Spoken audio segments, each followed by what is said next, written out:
Thank you, Skilling, for this wonderful opportunity to present this webinar on ATCS for smart cities. So ATCS basically stands for Adaptive Traffic Control Systems.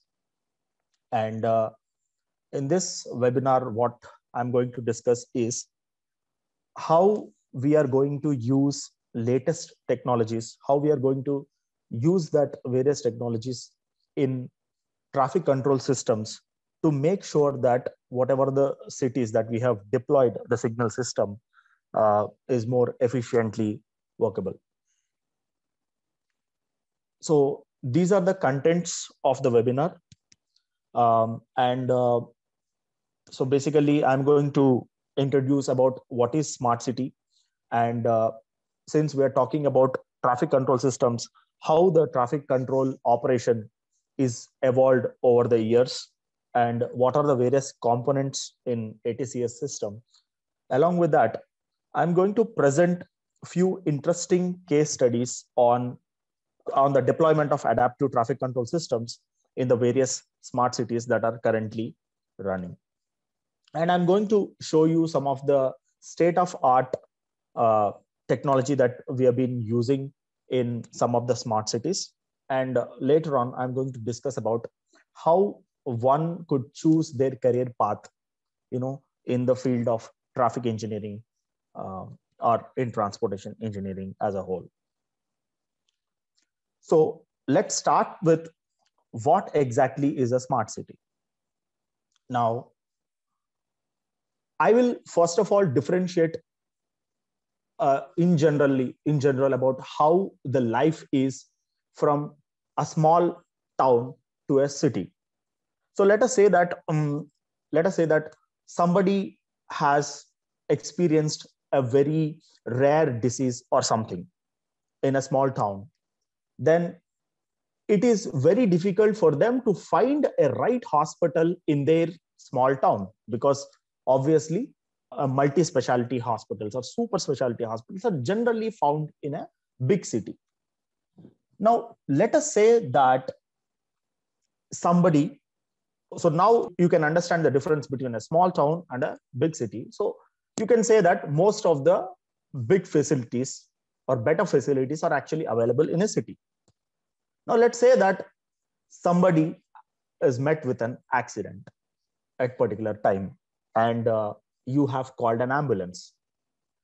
Now, you know how congested the cities are, especially cities like Hyderabad, Bangalore, Chennai, Delhi, Mumbai. All these cities are very congested. Now, somebody was met with an accident and you have called an ambulance, and it took half an hour for an ambulance to arrive at the accident location because of the traffic. And it takes, again, half an hour or more time to reach or to take that patient to the hospital. Now, what is happening here? Even though you have a right facility in the city, you're not able to access it properly. Now, smart city. Now, the difference between city and the smart city is to make sure whatever the resources that are available to you in a very effective and efficient way. So that's what you can see in the definition here. So it is basically an urban area that uses information and communication technology to increase operational efficiency. And why I'm talking about information and communication? It is not just the accessibility of a facility. It also that, let's say that there is a hospital which is 2 kilometers away from me, and there is another hospital which is 10 kilometers away from me, but it is a very famous hospital. So obviously, I am more aware of that hospital which is 10 kilometers away, but I'm not aware of that hospital which is 2 kilometers away for doing a first aid. So obviously, because of the lack of the information, I may choose to go a wrong place. So that is why gathering of the information and communication of that information is actually necessary to make sure that the city becomes smart to make sure that all the resources that are available, we use it much more efficiently. That will increase the quality of the services again. I mean, having a very good hospital or a multi-specialty hospital in a city doesn't make any good if you're not accessible. So to improve the quality of the service, deployment of the smart cities is very, very important. Now, as I've explained before, the main objective of the smart city is to optimize the city functions. Of course, we are aware that cities has a lot of better facilities compared to other places. But to make sure that those functions, the functions that are offered by the resources in the city in an optimized way, a smart city helps to reach that objective. So what are the features that are included in the smart cities? So we have different features in the smart cities. It starts with smart mobility, which we are actually going to discuss about in this webinar. So in this smart mobility, we are going to discuss about ATCS, which is Adaptive Traffic Control System, and we have public vehicle priority. Imagine that there is an intersection and you have a signalized intersection. And let's say that a car has stopped at that intersection. Now, how many people maximum can fit in a car? Let's say 5 people, including the driver. And imagine that there is a RTC bus that has come and stood at the intersection. Now, how many people can fit in a bus? People actually stand in a bus. So you can say somewhere around 60 to 80 people are there in the bus. Now, if you stop a car at a signal, and if you stop a bus at a signal, you look at the difference of people you are stopping. If you stop a car, you're only stopping 5 members. If you stop a bus, you're actually stopping 60 members. So that is why giving priority to the public transport vehicles is a part of smart mobility, which is one of the features of smart city. And you have smart infrastructure like street lighting, smart street lightings, like you can switch on the street lights. You can set a time so that the street lights can switch on. You have a VMS, variable message signs, that you can see, you generally see on the highways: don't drink and drive, wear helmets, wear seat belts, smoking is injurious, FASTag services. So VMS, variable message signs, is a part of smart structure. PAS, public announcement systems, and ECB, emergency call box. These are the part of smart infrastructure project. And there is smart enforcement, which is very, very important in urban areas. That is RLVD, deployment of RLVD, red light violation detection, SVD, speed violation detection, e-challan. So what if somebody crossed a red light, you detect that number plate and you directly provide e-challan to that particular person directly to his account. Smart management, which includes waste management, which is very, very important again, water management as well. Coming to smart emergency services like emergency vehicle preemption service. Just before, I have given you an example of an ambulance which is unable to reach its destination. So obviously, giving a preemption to this emergency vehicle benefit the people who are residing in the city. So these are some of the features of the smart city, but we are going to focus on adaptive traffic control system. Now, before speaking or talking about adaptive traffic control system, let me just give you a brief about how the signals has been evolved. So generally, when you see a signal, you see indications on it: red, amber, and green. You see some timing on the timer. If it is a red signal, a red indication, you see some 150 seconds. If you see a green indication, you see some less time, like 40 seconds, 50 seconds. These timings are fixed. And what is the problem with the fixed timings is you actually don't know what is the amount of the traffic at that particular junction. Let's say that in the morning, you have very less traffic. So let's say that you have given 40 seconds of time for that particular period. And in the peak hours at 10 o'clock in the morning or 9:30 in the morning, you see a huge traffic and you give the same 40 seconds. Now, how is that going to serve the purpose? When there is no vehicles at all in your intersection, 1 or 2 vehicles need to stop for 40 seconds. When there are more number of vehicles, still you're giving that same 40 seconds, which is not going to dissipate the queue that is standing at the signal. So that is why vehicle actuated signals has been developed. Generally, vehicle actuated signals are very, very useful for a junction where you can see this type of traffic, where you have different traffic demands in different time periods, as I've mentioned before. So what this vehicle actuated signals does is, the signal gets actuated based on the presence of the vehicle.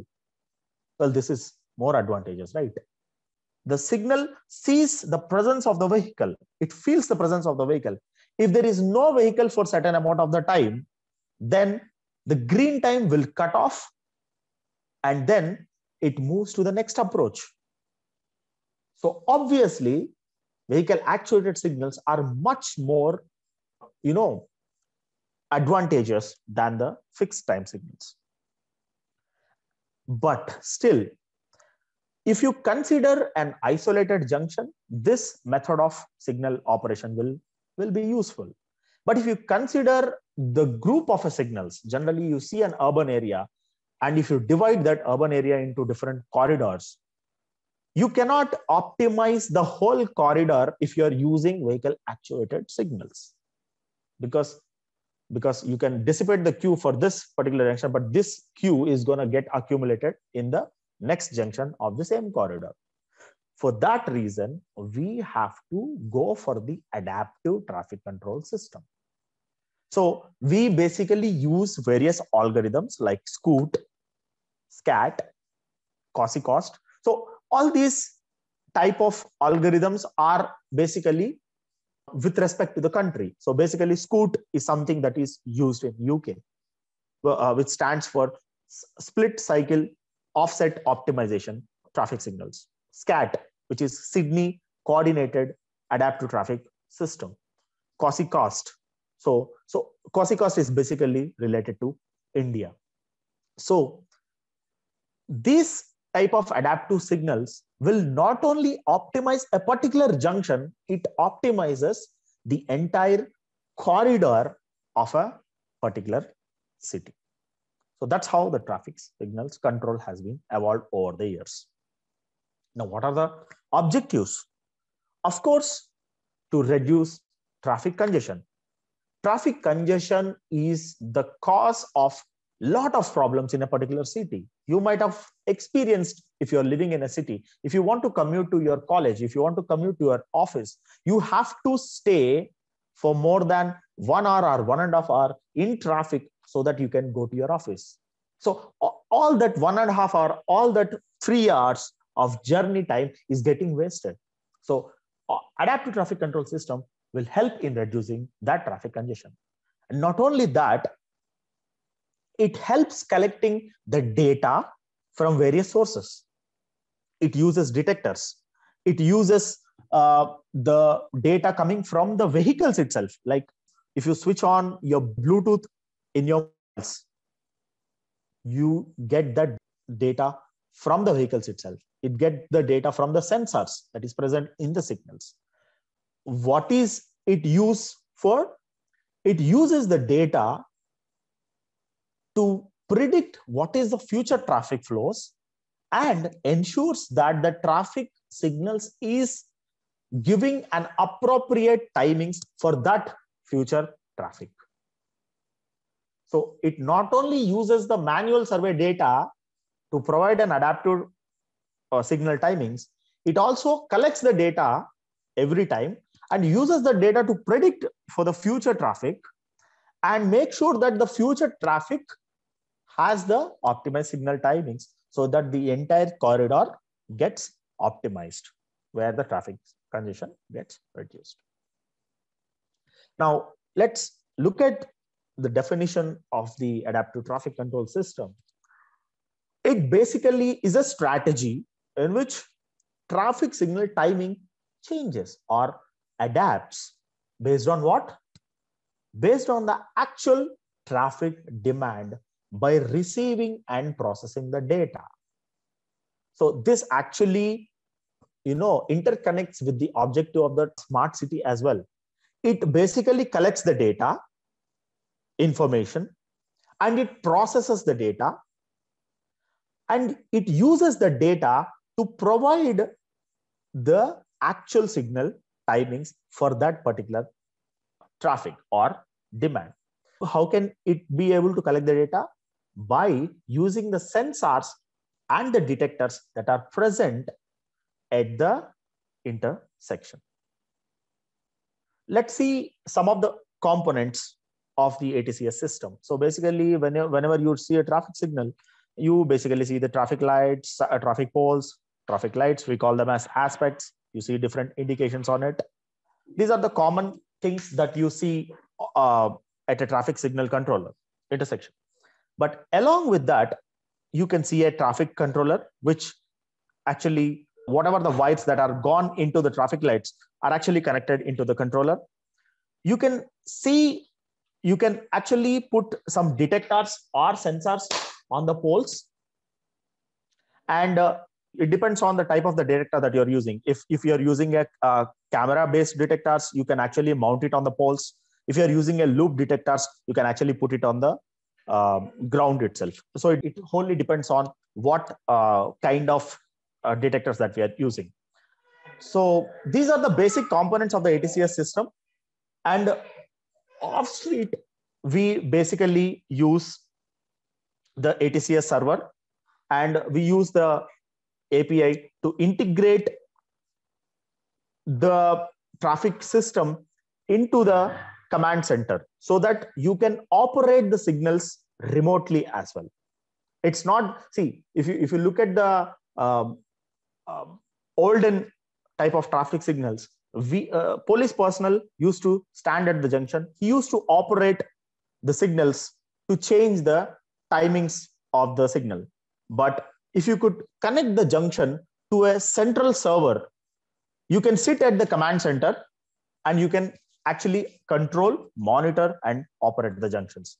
So this photo gives you an idea of how the traffic control and command center looks like.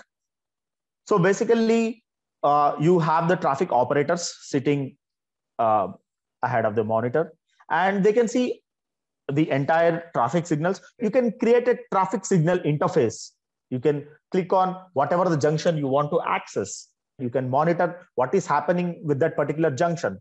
And you can even change the timings if that is required manually, or else you can run certain adaptive mode so that adaptive timings will be reflected on the junction. Now, what are the benefits of this ATCS system compared to the conventional system? Obviously, you might get some idea, right? So it basically distribute green light time equitably for all traffic movements. It makes sure that for the whole corridor, the optimized travel time, the optimized delays are happening for the commuter that is passing through that corridor. And it improves the travel time. So basically, imagine that with the conventional system, if you are using a fixed time for a less number of vehicles, you are supposed to stand for more amount of the time than required, which will actually increase your delays, which will actually increase your travel times. But usage of adaptive traffic control system will eliminate that disadvantage. It actually reduces the congestion by creating smoother flows. And when I talk about smoother flows, adaptive traffic control system will help in synchronizing the traffic signals, which we are going to discuss in the case study that I'm going to teach you. Now, you have the prolonged effectiveness of traffic signal timings. Whatever the traffic signal timings that you're proposing are actually more effective than the fixed timings, because the fixed timings are actually input based on the manual surveys. And as I have mentioned, traffic is very dynamic. You cannot expect the same traffic for the whole day or for the whole week.